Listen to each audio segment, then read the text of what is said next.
हमारे ऋषि मुनियों का कहना है कि आप चाहें तो हवा में तैर सकते हैं, पानी पर चल सकते हैं, पूरी दुनिया जीत सकते हैं, लेकिन अपने मन की चाल समझना इन सब कामों से कठिन काम होता है। आपने कभी ख्याल किया होगा कि आप जो काम करना चाहते हैं आपका मन उससे उल्टा काम करता है। उदाहरण के लिए, अगर आप सिगरेट पीना छोड़ना चाहते हैं, आप खुद से दृढ़ निश्चय भी लेते हैं, लेकिन कुछ ही समय बाद आपका मन आपको खींचकर वापस उसी सिगरेट के पास लाकर खड़ा कर देता है। और ये बात सिर्फ सिगरेट पर लागू नहीं होती। हमारे जीवन में, हम सब के जीवन में बहुत सारे ऐसे काम होते हैं, ऐसी आदतें होती हैं जिन्हें हम छोड़ना चाहते हैं, लेकिन हम चाहकर भी उन आदतों को छोड़ नहीं पाते हैं। लेकिन अगर हम प्रयास करके अपने मन के दृष्टा बन जाते हैं, उसके साक्षी बन जाते हैं, तो हम अपने मन की चाल को पकड़ सकते हैं।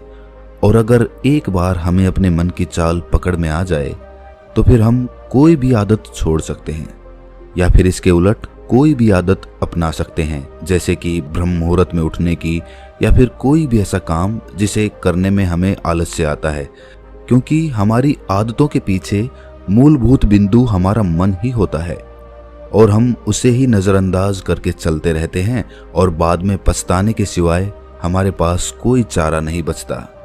आज की जो बोध कहानी मैं आपको सुनाने जा रहा हूँ, उसमें आपको कुछ ऐसे तरीके पता चलेंगे जिससे कि आप अपने मन की चाल को भली भांति पकड़ सकते हैं, उसको जान सकते हैं, उसका निरीक्षण कर सकते हैं और उसके बाद अपनी आदतों में बदलाव कर सकते हैं।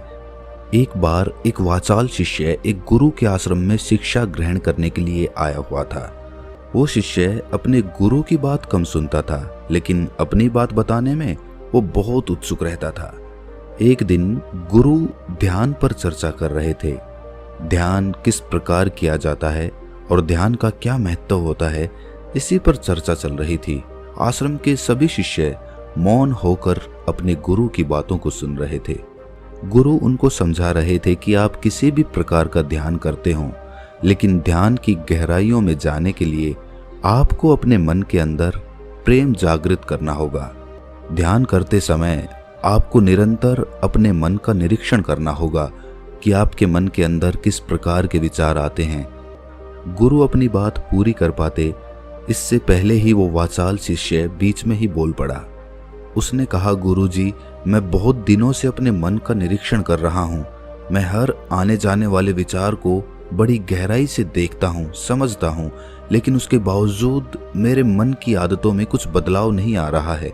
मैं अक्सर सुबह देरी से उठता हूँ और रोज रात को मैं यही सोचकर सोता हूँ कि मैं सुबह जल्दी उठूंगा, जल्दी उठकर ध्यान करूंगा, अपने मन का निरीक्षण करूंगा, लेकिन मैं ये कर नहीं पाता हूँ।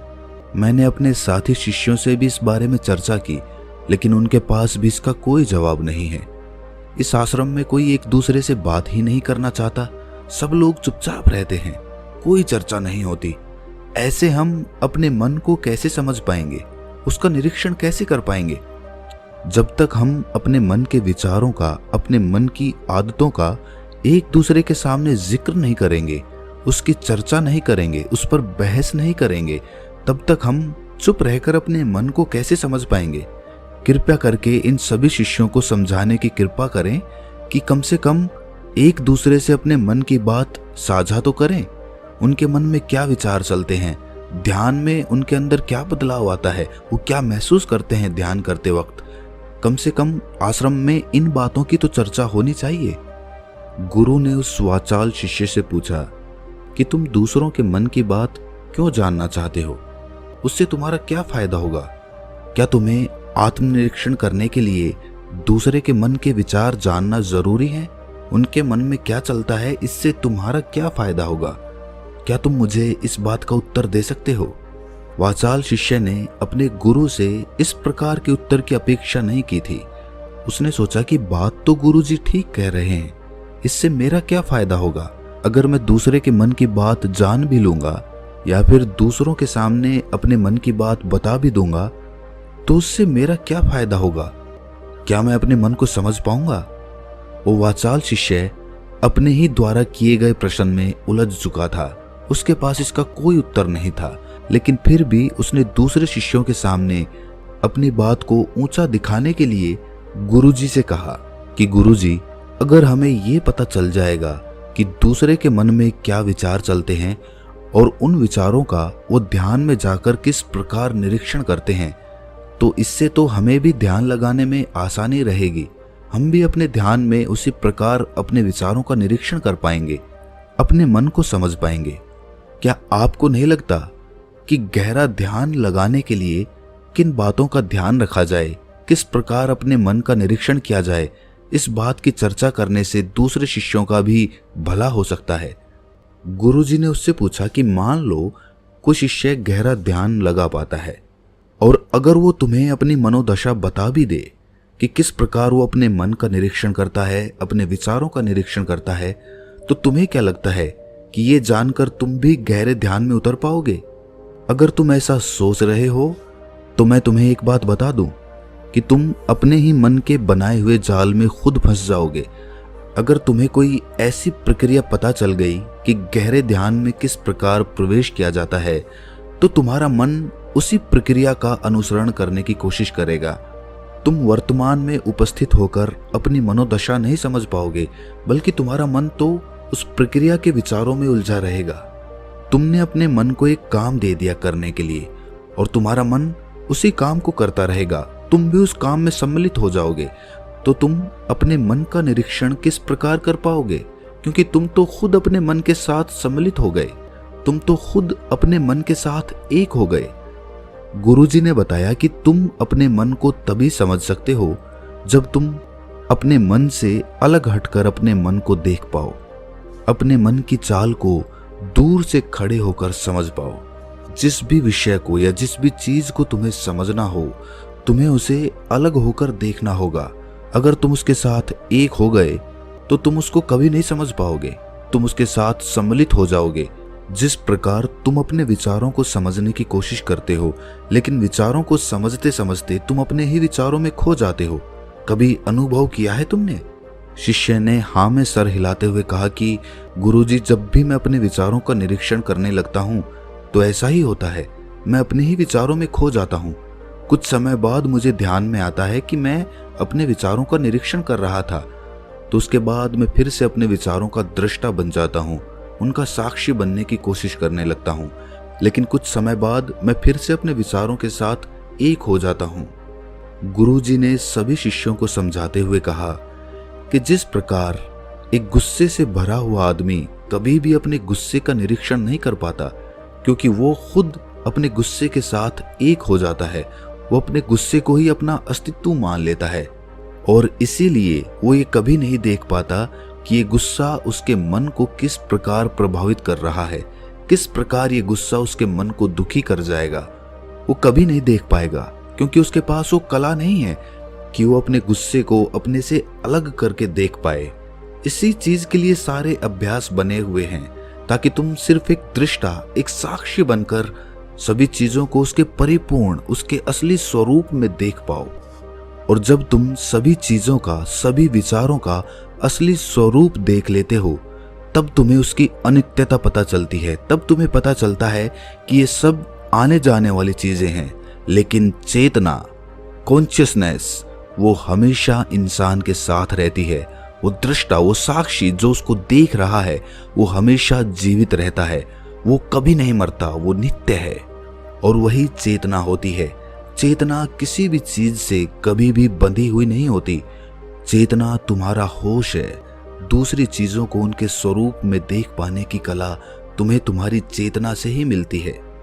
जितनी प्रगाढ़ तुम्हारी चेतना होगी, उतने ही अच्छे तरीके से तुम चीजों से अलग हटकर उनको देख पाने में सक्षम हो पाओगे। इसलिए अपनी चेतना को ऊपर उठाने का काम करो, ताकि तुम अपनी चेतना से किसी भी चीज का असली स्वरूप देखने में सक्षम हो पाओ। शिष्य ने पूछा कि गुरुदेव, आपकी बातें कुछ कुछ तो समझ में आ रही हैं, लेकिन एक बात समझ में नहीं आई कि अपनी चेतना को ऊपर उठाने के लिए, अपने आप को ज्यादा होश में रखने के लिए हमें क्या करना होगा। इस पर चर्चा करते हुए गुरु ने बताया कि तुम मौन होकर, चुप होकर सिर्फ अपने विचारों को, अपने मन की प्रक्रियाओं को, अपने अनुभवों को देखना शुरू करो। तुम्हारे अनुभव आते हैं, तुम्हारे अनुभव चले जाते हैं, वो अनित्य है। वो हमेशा हमारे साथ नहीं रहने वाले, लेकिन हमारा मन उन्हीं अनुभवों को पकड़ने की कोशिश करता रहता है। जब तुम्हें कोई अच्छा अनुभव होता है तो तुम्हारा मन चाहता है कि तुम्हें बार बार वही अनुभव हो, और उसी अनुभव को लेने के चक्कर में तुम्हारा मन तुम्हें फंसाता चला जाता है। तुम्हारी चेतना तुम्हारे मन के अधीन हो जाती है। वही होता है एक सिगरेट पीने वाले के साथ, वही होता है एक शराब पीने वाले के साथ, और वही होता है हर बुरी आदत अपनाने वाले के साथ, कि उसकी चेतना उसके मन की गुलाम हो जाती है। अगर तुम अपनी चेतना को अपने मन से आजाद करना चाहते हो तो सबसे पहले मौन रहना सीखो, चुप रहना सीखो।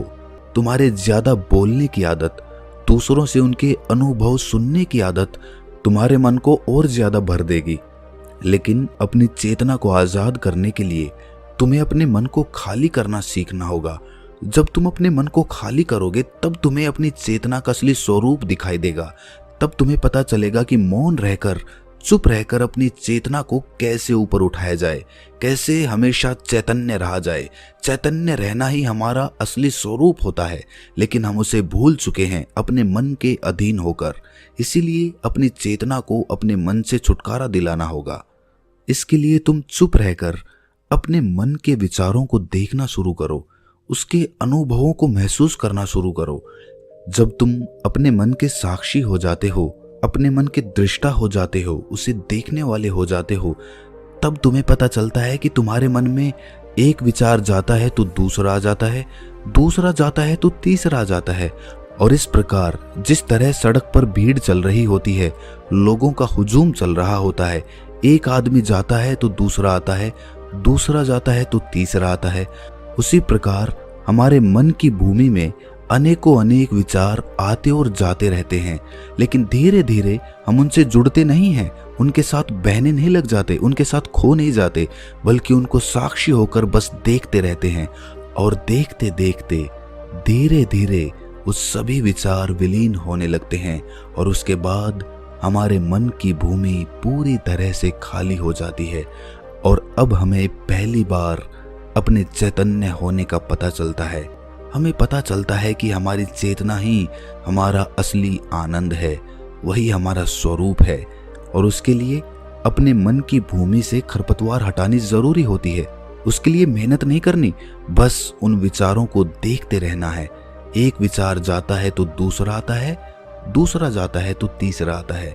बस देखते रहो, देखते रहो, साक्षी बने रहो, दृष्टा बने रहो, और देखते देखते वो विचार विलीन हो जाते हैं।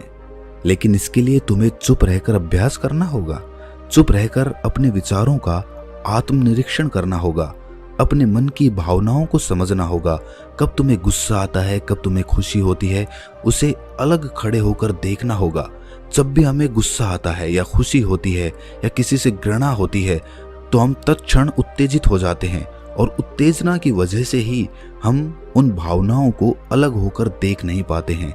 लेकिन अगर हम उत्तेजित ना हों, शांत रहें, शिथिल रहें, तो हम अपने मन की भावनाओं को समझ सकते हैं, उनको जान सकते हैं।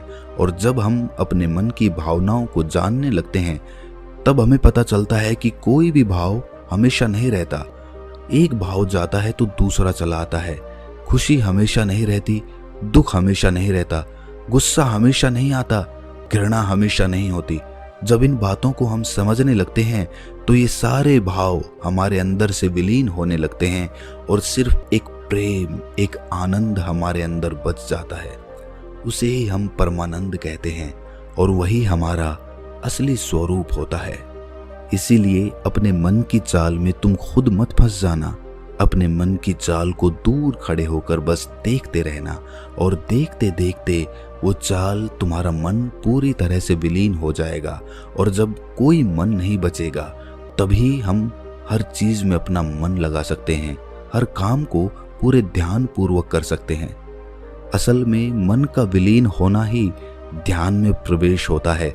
जब तक हमारा मन हावी होता है तब तक हम ध्यान में प्रवेश नहीं कर पाते, क्योंकि हमारा मन करेगा तब हम ध्यान करेंगे, और जब हमारा मन नहीं करेगा तब हम ध्यान नहीं करेंगे। और ऐसा हर काम में लागू होता है।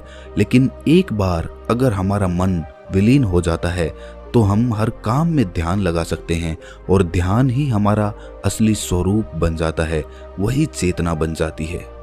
इस ज्ञान भरी चर्चा को सुनकर सभी शिष्य प्रसन्न हो गए, लेकिन गुरु ने उन्हें चेतावनी देते हुए कहा कि तुम प्रसन्न हो रहे हो, ये भी तुम्हारे मन की एक भावना है। तुम्हें ये बातें सुनने में मजा आ रहा है, इसीलिए तुम प्रसन्न हो रहे हो, लेकिन ये बातें हमेशा कोई तुम्हें नहीं सुनाएगा और इसी वजह से तुम्हारा मन हमेशा प्रसन्न नहीं रह पाएगा। अगर तुम्हें असली आनंद की खोज करनी है, ऐसी प्रसन्नता हासिल करनी है जो कभी विलीन ना हो, तो तुम शांत होकर, मौन होकर, भावना रहित होकर अपने विचारों और अपनी भावनाओं को देखना शुरू करो। उसके बाद तुम्हें खुद ही महसूस होगा कि चेतना जो होती है वो शाश्वत होती है, वो कभी नहीं मरती और बाकी सभी चीजें अनित्य हैं, वो खत्म हो जाएंगी, वो मर जाएंगी, वो पीछे छूट जाएंगी। कोई भी चीज इस संसार में शाश्वत नहीं होती सिवाय हमारी चेतना के। जब हमारे प्राण छूटते हैं तो हमारे शरीर से सबसे पहले हमारी चेतना ही निकलती है, इसीलिए चेतना कभी नहीं मरती। गुरु ने सभी को निर्देश देते हुए कहा कि आज हम मौन रहकर अपने मन के विचारों और उसकी भावनाओं पर ध्यान लगाएंगे, उसके साथ सम्मिलित नहीं होंगे, बस उसे दूर से खड़े होकर देखते रहेंगे। थोड़ा कठिन है, लेकिन अभ्यास करने से तुम इसमें पारंगत हो जाओगे। और इसके बाद गुरु ने सभी को ध्यान लगाने का संकेत किया। तो दोस्तों, कैसी लगी ये कहानी आपको कमेंट सेक्शन में ज़रूर बताना, और अच्छी लगी हो तो इस चैनल को सब्सक्राइब करके नोटिफिकेशन बेल को ज़रूर प्रेस कर देना। तो मिलते हैं किसी अगली कहानी में, तब तक के लिए अपना ख्याल